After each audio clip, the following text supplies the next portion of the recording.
चल हो जा शुरू। केसरिया से मन जोगी हुआ रे, दिल झूमे देखो मतवारा हुआ रे, दिल झूमे देखो मतवारा हुआ रे। हर पल मनाओ केसरी त्योहार। विमल, बोलो जुबान केसरी। भाइयों और बहनों, राष्ट्रपति जी ने आपातकाल की घोषणा की है। खड़गे जी, राहुल जी केवल संविधान की कॉपी या प्रतिलिपि लेकर घूमने से कुछ नहीं होगा। संविधान के सिद्धांत कहां लागू कर पा रहे हैं आप?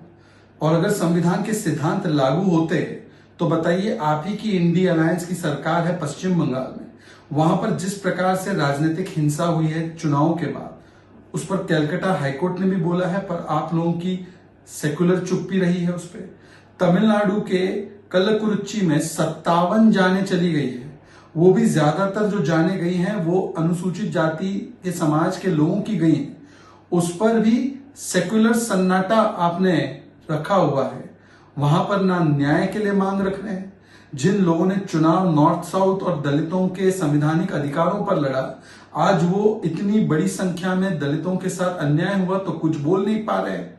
और संविधान का ज्ञान वो दे रहे हैं जो 25 जून 1975 में संविधान को कुचलकर इमरजेंसी लागू करने वाले, जिन्होंने इमरजेंसी को सही ठहराया, जिन्होंने लाखों लोगों को जेल में डाल दिया, विपक्ष को जेल में डाला, पार्लियामेंट को कमजोर बना दिया, सुप्रीम कोर्ट और बाकी कोर्टों को अपने नीचे कर दिया, मीडिया को प्रतिबंधित कर दिया, जिनके डीएनए में इमरजेंसी है, वो लोग संविधान बचाओ की जब बात करते हैं तो ये तो ऐसे हो गया कि 100 चूहे खाकर बिल्ली हज को चली, ये मुहावरा है।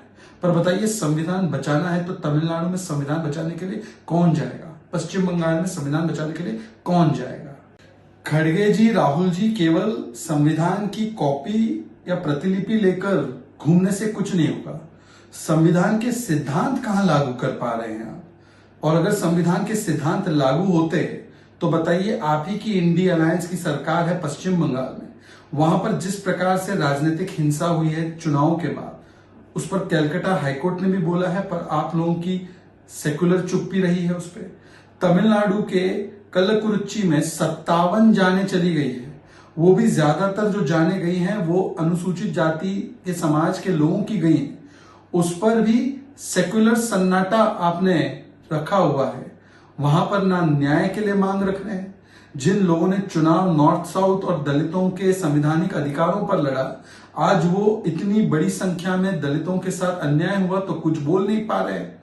और संविधान का ज्ञान वो दे रहे हैं जो 25 जून 1975 में संविधान को कुचलकर इमरजेंसी लागू करने वाले, जिन्होंने इमरजेंसी को सही ठहराया, जिन्होंने लाखों लोगों को जेल में डाल दिया, विपक्ष को जेल में डाला, पार्लियामेंट को कमजोर बना दिया, सुप्रीम कोर्ट और बाकी कोर्टों को अपने नीचे कर दिया, मीडिया को प्रतिबंधित कर दिया, जिनके डीएनए में इमरजेंसी है, वो लोग संविधान बचाओ की जब बात करते हैं तो ये तो ऐसे हो गया कि 100 चूहे खाकर बिल्ली हज को चली, ये मुहावरा है।